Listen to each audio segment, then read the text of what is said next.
ত্রয়োদশ জাতীয় সংসদ নির্বাচন ও গণভোটকে ঘিরে বগুড়া জুড়েই বইছে উৎসবের আমেজ। নির্বাচনের দিন যত ঘনিয়ে আসছে ততই বাড়ছে ভোটারদের আগ্রহ। চায়ের দোকান কিংবা হাটবাজার সবখানেই আলোচনায় আসন্ন গণভোট ও জাতীয় সংসদ নির্বাচন। ভোটের প্রচারণায় ব্যস্ত প্রার্থীরা আর ভোট দেওয়ার প্রস্তুতিতে ব্যস্ত ভোটাররা।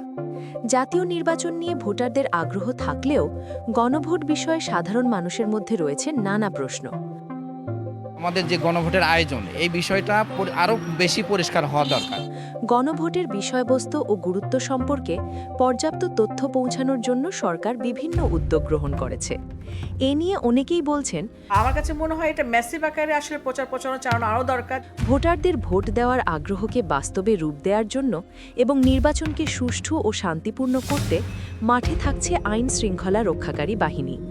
দেশবাসীকে একটি সুন্দর নির্বাচন উপহার দেওয়ার জন্য সেনাবাহিনী, পুলিশ, বিজিবি, আরএবি, আনসার, প্রশাসন সম্মিলিতভাবে কাজ করে যাচ্ছে।